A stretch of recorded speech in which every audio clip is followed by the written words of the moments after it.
see kind of on a personal entrepreneurial level for you personally, like when that hit, and that happened and you're like, and being the, responsible kind of mindset person that you are, you're like, I mean, what did that feel like as an entrepreneur and a business owner and someone that's responsible for other people? Yeah, well, I mean, it certainly has jeopardized our ability to grow. And it's definitely put our staff in jeopardy, too. We luckily did not have to cut anybody as a result of that because we had other work and other stuff in the pipeline that was absolutely dependent on the resources that we had. And so it was worth kind of floating for a while and being really tight and everybody cutting corners if we could. And, oh, we're not reordering our coffee this month, so everybody bring your own drinks from home. All the stuff that a startup is supposed to do. I mean, not supposed to, like, I'm romanticizing it, but it's a normal part of being a startup that you have to go through those times when, okay, maybe there was a mistake and now everybody's got to cut some corners. But luckily, no one was cut. Though it came close. I was definitely having to evaluate on a week-by-week basis if we could afford to keep everybody. And so there were times that I didn't pay myself. So, but I'm very much of the mindset that I'm the last person to get paid. So, I mean, I'm absolutely insistent that, I'm going to make sure that our staff is paid first, and then our freelancers, and then myself. And it's always been in that order.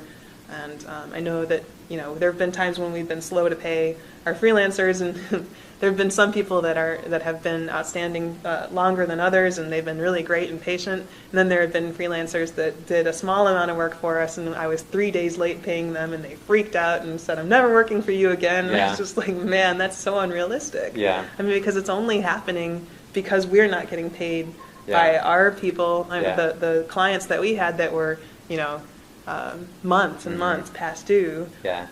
So, it's that whole domino process. So on a personal level, I mean, it's heart-wrenching and gut-wrenching to be looking at the financial modeling and the balance sheet and the registers and everything on a weekly basis and kind of going like, is it a lot of the face day? in hand? Is today the day? And elbows I need to, on the table. Like, am I going to have to pull someone aside today and let them go? And luckily the answer was no every time.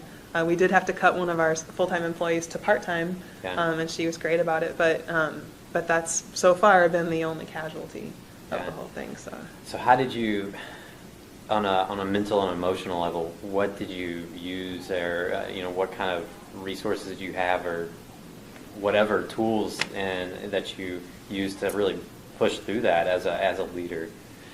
There's a certain amount of I guess just pure survival that kicks in, and I don't think it's necessarily ego, although there's probably some ego in there too, that makes it a question of I'm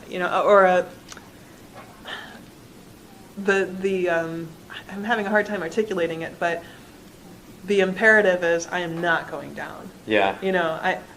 I don't feel ready to take on another job, as a staff employee, and I'm not ready to start over and figure out what freelancing or consulting looks like right now. And I don't feel like I've given it my all. And I have a lot further to go on this road. And that's the imperative that's in my mind at those times. And it's a do or die question, Am I really gonna sit back and let this fizzle out and then forever wonder if I could have pulled some additional strings, or I could have, banged on some additional doors, or asked a few additional people for help, or, made some additional phone calls, or whatever the case may be. That's what kicks in at that time. I mean, it's pure survival. Well, animal, Kate. Animal. I think I'm saying it's pure survival, and then I'm hearing myself, and I'm thinking like, I guess there is ego in that too, right? And I'm sure that's a natural thing for. I completely agree with the saying that there has to be a certain amount of confidence and ego for most entrepreneurs to survive successfully as business owners. But so I mean, I hear you.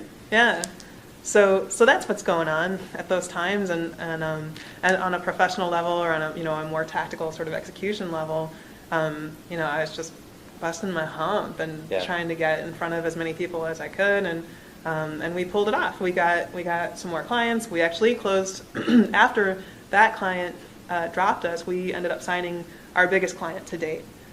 So that was, not by coincidence. That was by, a lot of extra legwork. He got turned up, and you had to go out there, and it led to something awesome. Yeah. So actually, in the 3 months following that client letting us go, we signed the 3 biggest clients we've had to date. Nice. So it was, again, it's that, and maybe it's, I do thrive under pressure, and there's a certain amount of that I think has always been true, but I sure hope it doesn't have to be like this every time. All the time. Like, I can figure out some way to have, like, artificially create that environment where, the heat is turned up and I'm working as hard as I can. Yeah. I do. I wanted to, there was one thing you said a second ago when you were saying that y'all had to go back and you tell people to, we're not ordering coffee again this month, and bring your own. And you said the phrase, all the things the startups are supposed to do, and you're like, well, no, not really, kind of a thing. And I don't know why that really struck a chord with me, because it's like, it's almost like that in my mind. That I want to praise you for that, because of the fact that your team was willing to stick with you through something like that. Thanks. And like stick to the vision and be willing to say, I don't need coffee. We're here for something bigger than coffee. I'm here for bigger than just the job, kind of a thing. Yeah, they've been great. I mean, they're definitely, they've all busted their homes too, and they're not making top dollar either. You know, and I say that not hopefully so that they'll be poached, but anybody watching this, they're making so much money you couldn't possibly afford to steal them. But just because it really does show a lot of character on their behalf, and I think that's there's something about being a startup employee, and I was a startup employee many times over. Did the whole Silicon Valley thing in the 90s, and I worked at far more unsuccessful startups than successful startups. In fact, I really only have one successful startup to speak of, and that's Netflix. But for that one successful startup, I probably worked at 20 unsuccessful startups. Yeah. And as employee, I think the lowest was probably like 6 or 7, up to coming in when they're just topping 100 somewhere, and it still feels small because they're still trying to figure out processes and they're still immature. So I've seen a lot of that, and I've seen how it's managed, and I've seen good executive leadership and bad executive leadership, and I've also seen the commitment, and I think there's just some sort of personality flaw in people like me, and probably people like you, that are drawn to that chaos, and drawn to the world, the world where things aren't hammered out yet, and there's still questions to answer, and things to put right, I do love that. I do love that process, and I guess that the people that are working with me right now are a little drawn to that themselves, and so I don't want to take the credit for being the reason why they stayed, have been excited or whatever. But I think there is some sickness there. But it's such a on just an entrepreneurial level. There's such a reflection of vision when from the leader that really has a team is willing to stick through something like that, and rather than just being like, all right, this is crazy, I need a job, kind of a thing. I don't need to, but...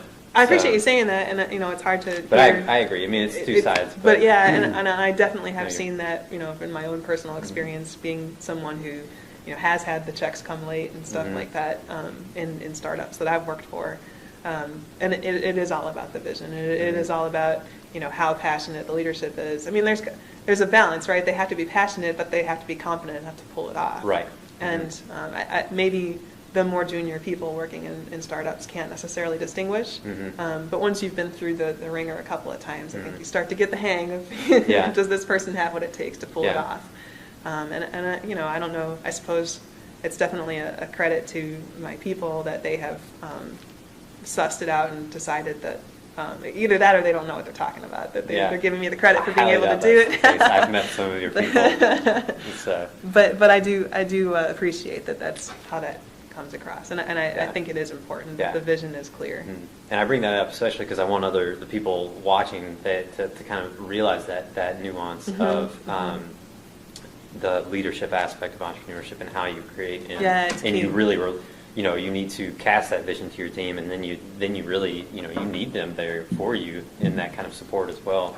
Because if they had just thrown their hands up and walked out the door, I mean, where you as a leader kind of, you're like, oh man, things become even bigger of a an emotional battle at that point. So. Yeah, for sure. And in all candor, that is, the business partner and employee that left in January, I think at the end of the day, the vision that they had for what we should be doing and the vision that I had for what we should be doing just differed. And they thought, they want to go focus on something that isn't part of the vision that I'm casting. And so that's bound to happen in a lot of startups anyway, as well. So that is clear. I mean, I think it's probably for the best that an entrepreneur is able to cast that vision as clearly as possible, so that early on somebody can look at it if they've been working in the company and maybe suddenly something is crystallized and they go, you know what?